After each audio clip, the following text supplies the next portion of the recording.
আমার বক্তব্য শুরু করছি। এখানে আজকের অনুষ্ঠানে আসলে আমি এক নির্ধারিত কোনো বক্তাও নই।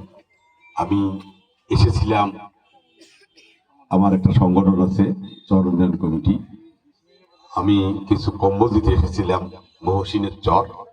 সেখানে এসে আমি সকালেই জানছি আমার তোলা ব্যাপারী আবার বলছে নেতা আসবে। যাই হোক, উপস্থিত আছেন আমার শ্রদ্ধেয় বড় ভাই সাইবুর রহমান রানা, আরো অনেকেই নেতৃবৃন্দ আছেন, নাম বলতে পারলাম না, দুঃখিত। আসলে রানা ভাই সম্পর্কে আপনারা তো খুব একটা যতটুকু জানেন তার চেয়ে বেশি জানি আমি। আমি যখন কলেজে 1982 সালে যখন সামরিক শাসন চলে বাংলাদেশে, তখন থেকে আমি ছাত্রদল করি, তার হাত ধরে। উনি আমাদের নেতা ছিলেন। তারপর দেখেন, আমি যখন ঢাকা বিশ্ববিদ্যালয়ের ছাত্র হলাম 84 সালে, তখন আমি রানা ভাই যে ঢাকা বিশ্ববিদ্যালয়ের পরে জানতাম, কিন্তু কোন হলে থাকে সেটা জানতাম না। সূর্যসেন হলে একদিন আমার সাথে দেখা, বললো যে তুমি কোথায় থাকো, কোন হলে ট্রাস্ট? আমি বললাম ফজলুয়া হলে। ওখানে তো আমি থাকি, তুমি তো তোমার তোষক টোষক যা আছে নেও, সাথে নাও। আমাকে সাথে নিয়ে যেয়ে তার হলে 130 নম্বর রুমে জায়গা দিল, আর উনি থাকতেন 230 নম্বর। ভাগ্যক্রমে দেখেন, আমরা আবার একই ডিপার্টমেন্টের ছাত্র ছিলাম, পরিসংখ্যান বিষয়ে, একই ডিপার্টমেন্টে।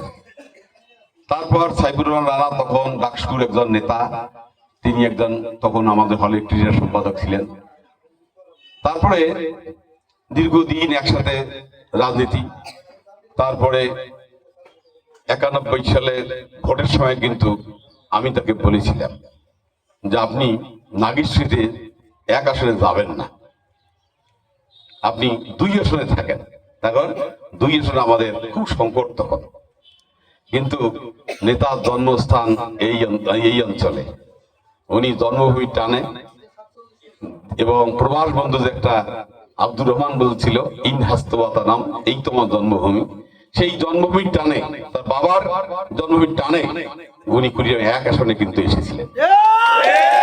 কিন্তু দুঃখের বিষয়, আজ পর্যন্ত আপনারা তাকে এমপি করতে পারেন নাই। আমাদের যদি কুড়িয়াম 2 আসনে থাকতো, আমার এতদিন হয়ে দিত। তো ওখানে আমি দেখেছি, ওখানে তার পজিশন কিন্তু 1 আসনে 2 আসনে ভালো ছিল। কেন যে উনি 1 আসনে আসলে আমি জানি না। আমাদেরকে পুরোপুরি পঙ্গু এতিম বানিয়ে উনি চলে আসছেন, আমাদের এই নেতা সাইবুর রানা। তা যাই হোক, আজকে ভোটের কথা বলা ঠিক না, কারণ যেহেতু মার্গা এখন আমরা হয়তো কালকে উনি পাবেন, পরশুদিন প্রত্যাহার, 22 তারিখ থেকে আন্দোলন। তা আমার বক্তব্য হয়তো রেকর্ড হচ্ছে, এটা তো হইলে তো ওনার জন্য ক্ষতি, তাই না? যেহেতু আচরণ বিধিতে আছে, ভোট চাওয়া যাবে না। আমি এটুকু বলতে চাই, সাইফুর রহমান রানা আসলে একজন, আমি কি বলবো, একজন বিখ্যাত মানুষ। ওই সময় 77 সালে এসএসসি পাস করেছে 3টে লেটার নিয়ে, তখন মানুষ পাস করে না। এই যে আমার অধ্যক্ষ খাজা শরীফুদ্দিন রিন্টু, তার বন্ধু, ওই সময় উনি ফার্স্ট ডিভিশন পেয়েছে, এবং এই উত্তরবঙ্গের মধ্যে সবচেয়ে ভালো কলেজ রাজশাহী গভর্নমেন্ট কলেজ। বাংলাদেশের মধ্যে 2টা বড় কলেজ ছিল, ঢাকা কলেজ, তারপরে রাজশাহী গভর্নমেন্ট কলেজ। সেই রাজশাহী গভর্নমেন্ট কলেজের ছাত্রী ছিলেন, তাহলে বুঝতে হবে। তারপর ঢাকা বিশ্বের ছাত্র ছিলেন। তাহলে তার আসলে তার যে মেধা শক্তি অত্যন্ত প্রখর, অত্যন্ত অত্যন্ত প্রখর আমি বলবো। আজকে এই সনাতন ধর্মাবলম্বীরা আজকে আপনারা প্রার্থনায়, আমার বেগম জিয়ার প্রার্থনায় এসেছেন। আমি বলতে চাই, আমার হলের ভিপি হাবিবুল ইসলাম হাবিব, এবং পরবর্তীতে এমপি আমি সোহেল, তারপরে হাবিবুর নবী খান সোহেল, পার্টি যুগ্ম মহাসচিব, তারপরে খন্দকার আবু আশফাক, ঢাকা জেলার বিএনপি সভাপতি, সকলেই আমরা তার ছাত্র। কেমন ছাত্র? পলিটিক্যাল ছাত্র। উনি কিন্তু ঢাকা বিশ্ববিদ্যালয়ে, উনি যদি মনে করতো যে আমি কুড়িয়ে আসবো না, এতদিন রিজভি আহমেদ সিনিয়র যুগ্ম মহাসচিব হয়েছে না, উনি ওই রকম হইতে পারতেন। কিন্তু কোন টানে যে আসলেন, কোন টানে যে 1 আসনে আসলেন, এটা আমি জানি না। তারপর এসেছেন, ভালো হয়েছে।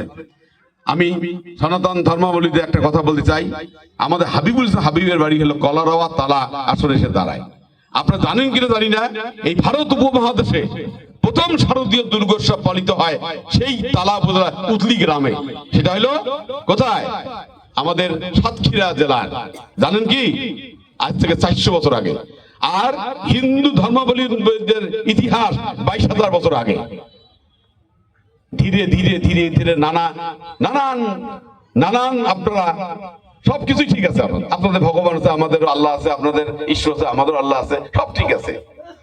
আমি একটু আগে একটা স্ট্যাটাস দিলাম, এখানে এসে এই বড় ভাইকে বললেন, ভাই দেখেন তো একটু, দেখলো তো। যাই হোক, এই হিন্দু ধর্মাবলম্বী ভাইরা, আমি মনে করি সবচেয়ে নিরাপদ স্থান হচ্ছে বাংলাদেশ জাতীয়তাবাদী দল।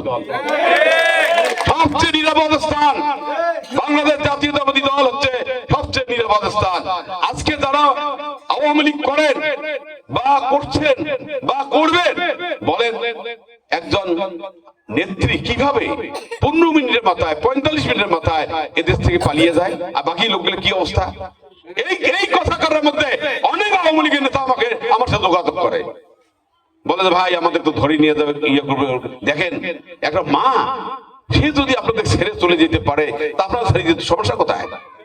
হ্যাঁ, সমস্যা কোথায়? আর যার বিচার, যে সমস্ত নেতারা যত অপকর্ম করেছে তার বিচার তারা করেছে, করে নাই?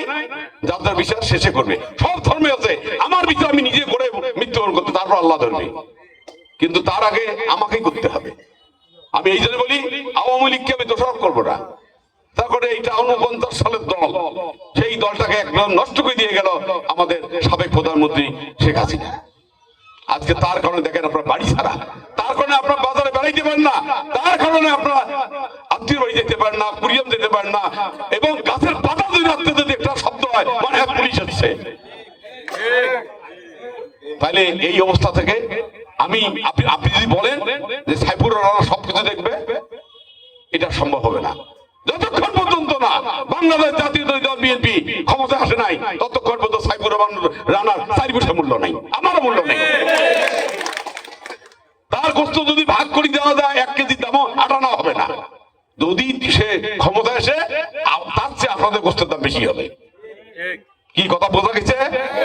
এই কারণে বলবো যে সাইফুর রানাকে যদি আপনারা এমপি করেন, আমি কথা দিলাম, যদি তারেক জিয়াকে বলতে হয় নর্থ বেঙ্গলে যদি কাউকে মন্ত্রী বানাইতে হয়, রানাই হবে প্রথম মন্ত্রী। আমি তারেক জিয়াকে বলবো। তারেক জিয়া আমার বয়সের 1 বছর ছোট ছিল।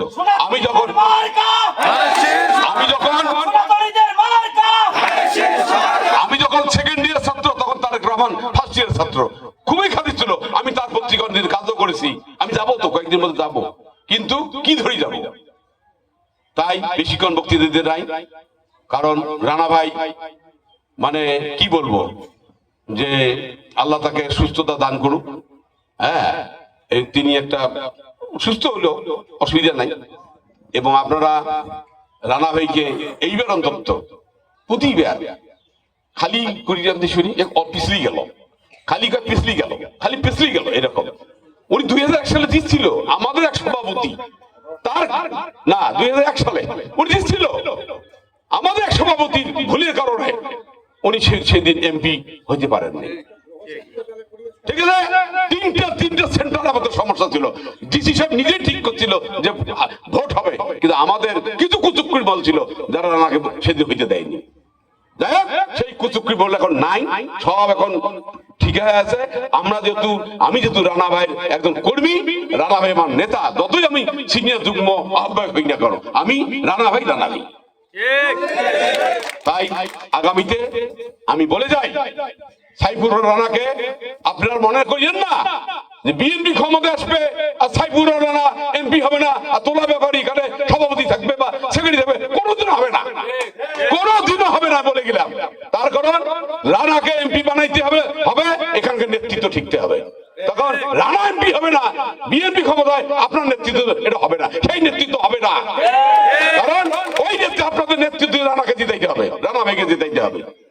যদি যেতে পারেন তাহলে আপনার নেতা থাকবে, আর যদি নেতা না পারেন ওর নেতৃত্ব থাকবে না, আমারও থাকবে না। আমরাও যদি জিতাইতে নেবে, আমরাও থাকবে না। অতএব নেতৃত্বের লড়াইয়ে আজকে আমরা সবাই একজোট হয়ে রানা ভাইকে আমরা ইনশাআল্লাহ জয়যুক্ত করে নিয়ে আসবো, এই আশা ব্যক্ত করে আমার বক্তব্য শেষ করছি। সবাইকে ধন্যবাদ, ভালো থাকবেন। আবার যদি রানা ভাই আমাকে ডাকে আমি আবার আসবো, আবার বক্তৃতা দেবো। ভালো থাকবেন।